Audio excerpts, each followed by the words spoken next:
നോക്കണമേ, ഇതെന്ത് മനോഹരമായ ഭൂപ്രകൃതിയാണ്. മനുഷ്യനെ മോഹിപ്പിക്കുന്ന ഒരു പ്രകൃതി സൗന്ദര്യം നമുക്കിതിൽ കൂടെ ദർശിക്കാൻ കഴിയും. ഇതിൽ നിന്ന് നമുക്ക് കാണാൻ കഴിയുന്നത് ദൈവത്തിൻ്റെ സൃഷ്ടി എത്രയോ ശ്രേഷ്ഠമാണ്, എത്രയോ മനോഹരമാണ്. എത്രയോ ദൈവത്തിൻ്റെ ആ കരവിരുത് എന്നൊന്ന് നമ്മൾ ഒന്ന് ചിന്തിക്കുകയാണെങ്കിൽ അതിൽ സത്യം പറഞ്ഞാൽ നമ്മൾ ആശ്ചര്യപ്പെട്ടു പോകും. ദൈവത്തിൻ്റെ കരവിരുത്, പ്രകൃതിയെ ദൈവം എത്രയോ മനോഹരമായിട്ടാണ് സൃഷ്ടിച്ചിരിക്കുന്നത്. മനുഷ്യൻ്റെ പ്രതിദിനമായ ജീവിതത്തിനാവശ്യമായ എല്ലാ ഘടകങ്ങളും ദൈവം അതിൽ മനുഷ്യന് തന്നിട്ടുണ്ട്. എപ്പോഴാണ് മനുഷ്യന് എന്ത് സാധനം ആവശ്യമാണോ അതെല്ലാം ദൈവം മനുഷ്യന് തന്നിട്ടുണ്ട്. പ്രകൃതിയിൽ നമുക്ക് വേണ്ടതായ എല്ലാ സാധനങ്ങളും എല്ലാ വസ്തുക്കളും നമ്മുടെ ആവശ്യത്തിനനുസരിച്ച് ദൈവം നമുക്ക് വേണ്ടി ഒരുക്കിയിട്ടുണ്ട്. എന്നാൽ ദൈവം മനുഷ്യന് ബുദ്ധിയും ജ്ഞാനവും വിവേകവും കൊടുത്തിട്ടുണ്ട്. ഇന്ന് ഫ്രൈഡേ ആണ്, ഗുഡ് ഫ്രൈഡേ ആണ്. ഫ്രൈഡേയുടേതായ വിശേഷത, ഗുഡ് ഫ്രൈഡേയുടേതായ വിശേഷത ഒക്കെയും നമ്മൾ ചിന്തിക്കുകയാണെന്നുണ്ടെങ്കിൽ ഫ്രൈഡേ എല്ലാവർക്കും അറിയാം ഫ്രൈഡേ ആണെന്ന്. എന്നാൽ ഇന്ന് ഗുഡ് ഫ്രൈഡേ ആണെന്ന് എത്ര പേർക്കറിയാം? ഗുഡ് ഫ്രൈഡേ എന്ന് പറഞ്ഞാൽ ദൈവത്തിൻ്റെ മാനവരാശിയോടുള്ളതായ, മനുഷ്യനോടുള്ളതായ ആ സ്നേഹത്തെയാണ്, ആ ത്യാഗത്തെയാണ് വിളിച്ചറിയിക്കുന്നത്. ഇന്നേക്ക് 2026 വർഷം മുമ്പേ യേശു ദൈവം മനുഷ്യനായി ഭൂമിയിൽ അവതരിച്ചു. ദൈവത്തിൽ നിന്ന് അകന്ന് ജീവിക്കുന്നതായ മനുഷ്യരെ തിരിച്ച് ദൈവത്തിൻ്റെ അടുത്തേക്ക് കൊണ്ടുവരുവാൻ ദൈവം മനുഷ്യൻ്റെ അടുത്തേക്ക് ഇറങ്ങി വന്നു. ദൈവം സ്വയം മനുഷ്യനായി മനുഷ്യൻ്റെ അടുത്തേക്ക് ഇറങ്ങി വന്നു. അവൻ്റെ ഉപദേശം സ്നേഹമുള്ളതായിരുന്നു, ദയയുള്ളതായിരുന്നു, കരുണയുള്ളതായിരുന്നു, മനുഷ്യരെ ചേർത്ത് പിടിക്കുവാനുള്ളതായ സന്മനസ്സുള്ളതായിരുന്നു.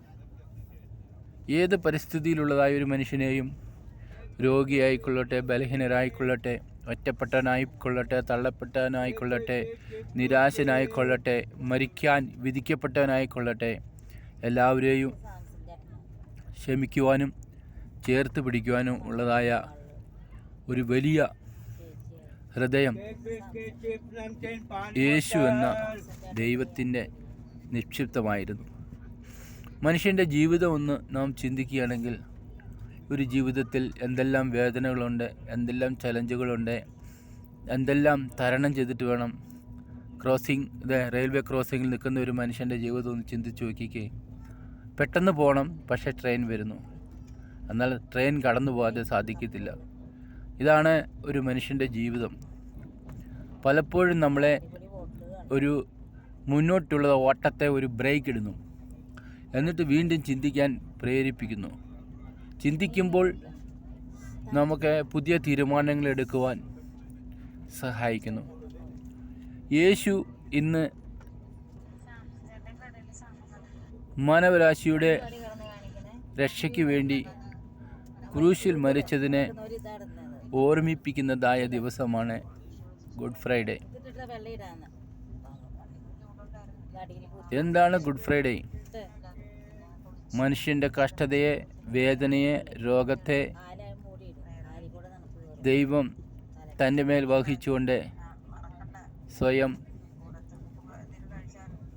കാൽവറി കുരിശുമരത്തിൽ 3 ആണികളാൽ തറയ്ക്കപ്പെട്ട്, മനുഷ്യരാൽ നിന്ദിക്കപ്പെട്ട്, അപമാനിതനായി ദൈവത്തിനും മനുഷ്യർക്കും മധ്യേ,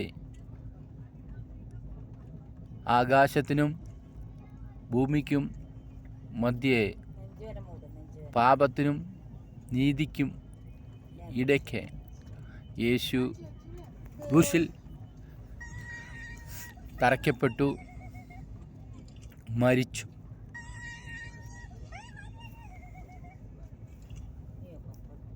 അപ്പോൾ അതിൽ നിന്ന് നമുക്ക് കാണാൻ കഴിയുന്നത് ആ ദൈവത്തിൻ്റെ ആഴമായ സ്നേഹം. ഏത് മനുഷ്യനാണ് മറ്റുള്ളൊരു മനുഷ്യന് വേണ്ടി ജീവിതം കൊടുക്കാൻ തയ്യാറാകുന്നത്, സ്വന്തം ജീവിതത്തിനെ കൊടുക്കാൻ തയ്യാറാകുന്നത്? സ്വന്തം സഹോദരന് വേണ്ടി ജീവനെ കൊടുക്കുവാൻ ആരെങ്കിലും തയ്യാറായി ആയേക്കാം. എന്നാൽ അനേകരുണ്ട് സ്വന്തം സഹോദരൻ്റെ ജീവൻ എടുക്കുന്നവരുമുണ്ട്, സ്വന്തം അമ്മയുടെ ജീവൻ എടുക്കുന്നവരുണ്ട്, സ്വന്തം അപ്പനെ കൊല്ലുന്നവരുണ്ട്. അത് വേറൊരു കഥ, അതിലേക്ക് പോകുന്നില്ല. എന്നാൽ ഒരു മനുഷ്യൻ മരിക്കാൻ പോകുന്നു, അവന് മരണവിധി നിശ്ചയിച്ചിരിക്കുന്നു. എന്നാൽ അവനെ ആ മരണത്തിൽ നിന്ന് ആരാണോ വിടുവിക്കുന്നത്, അതാണ്, ആ വ്യക്തിയാണ് അവൻ്റെ യഥാർത്ഥ സ്നേഹിതൻ. അപ്പോൾ യേശു ആ മനുഷ്യൻ്റെ യഥാർത്ഥ സ്നേഹിതനായി ക്രൂശിൽ മരിച്ചു. അനേകർ ചിന്തിച്ചു ക്രൂശിലെ മരണത്തോടുകൂടെ യേശുവിൻ്റെ ചരിത്രവും അവിടെ അവസാനിച്ചു. എന്നാൽ വീണ്ടും 3 ദിവസം കഴിഞ്ഞപ്പോൾ യേശു മരണത്തിൻ്റെ ബന്ധനത്തെ തകർത്തുകൊണ്ട് ഉയർത്തെഴുന്നേറ്റ്